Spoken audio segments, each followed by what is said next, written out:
Okay, in this video I'm going to be reviewing the treatment plan for extraction of the teeth in position of 6 through 11, the placement of 4 dental implants in anticipation of a bar overdenture for the maxillary prosthesis.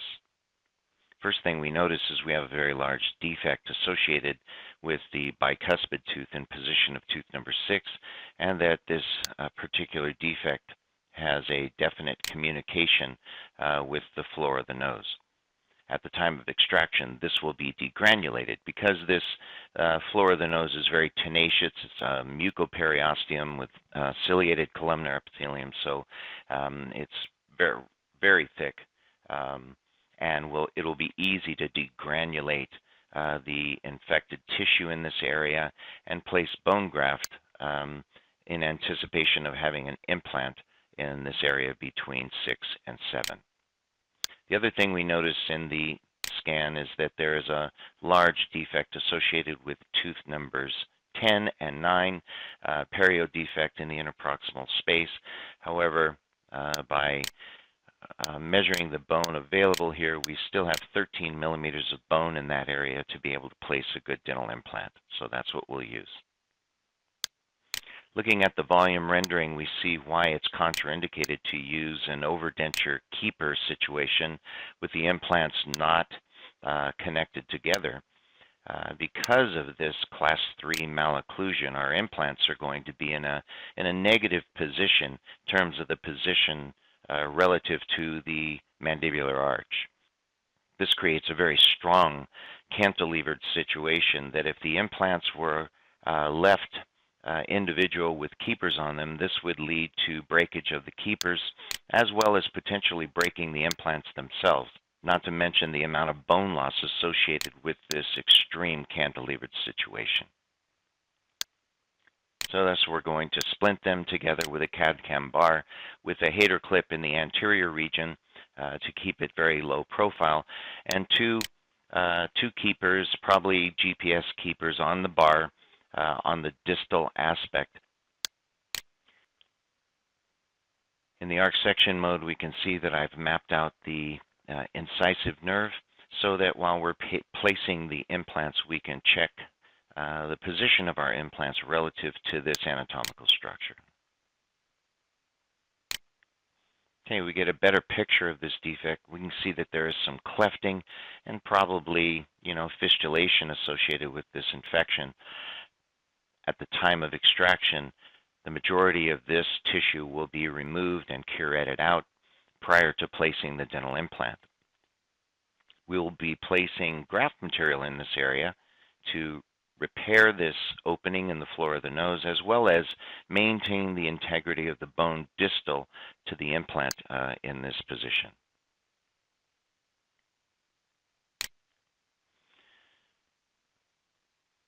You notice that the implant is, for the most part, in virgin osteotomy. I would say probably 90% of this implant is in good, dense quality of bone, and this is a 13 millimeter implant.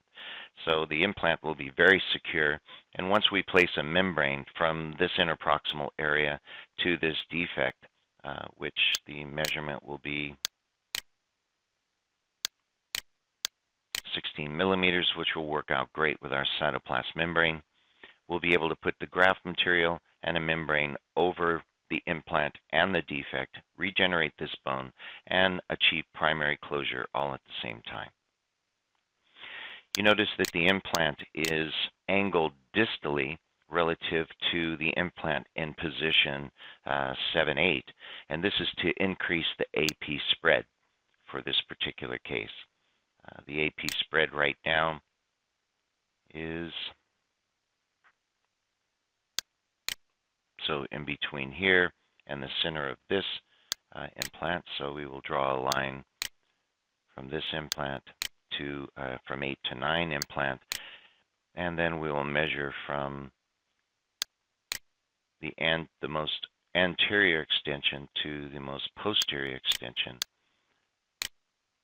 So that gives us 5 or 6 millimeters. So we'll be able to cantilever back about 14 or 15 millimeters distal to this last implant and still be within prosthetic guidelines of distal extensions. The second implant that we place in between 7 and 8, for the most part, it's in good quality of bone. Obviously, we're going to have to graft this area when we extract tooth number 8. We'll have plenty of room here. I have countersunk this 13 millimeter implant approximately 2 millimeters below the crest of the palatal vault.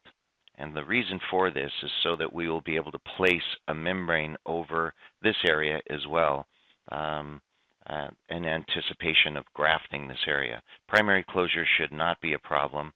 If we put on the maxillary arch here, we can see that we have soft tissue on the palatal vault as well as on the labial that will be able to close relatively easily over this area.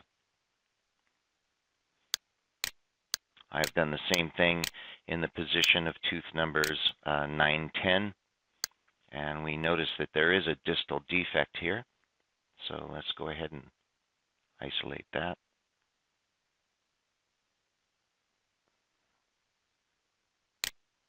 There we go. This is tooth number 9 and 10, but the implant is 13 millimeter long. It's placed at the base of this defect.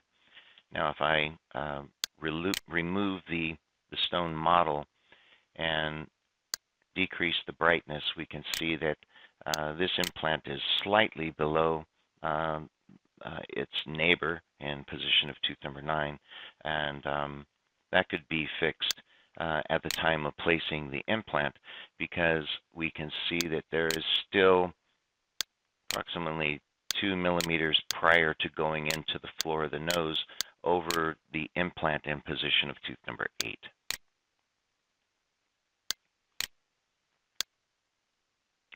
So this, as the teeth are extracted, this area will be degranulated. Once all the defects are cleaned out, it'll be irrigated with betadine for 5 minutes, and then we will rinse with Peridex, followed by copious amounts of sterile saline. And then the graft will be placed along with the membranes. Now, a membrane will be placed over both of these implants for 2 reasons: to retain the graft material on the distal here, where we're going to have it in this large defect for the implant in position of tooth number 9, 10.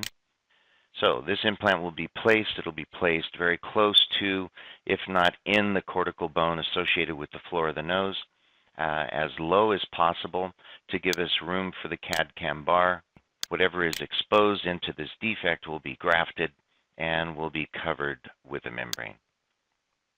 I would recommend Puros and BioOs, a 50-50 mixture for grafting all of these defects, and a cytoplast membrane to cover over the implants and the graft material. The last implant is also associated with a fairly large defect on the distal of tooth number 11. Only a very little bit of this implant is going to be in the extraction site itself, which will just require the volume of this root tip, which we see on the distal there.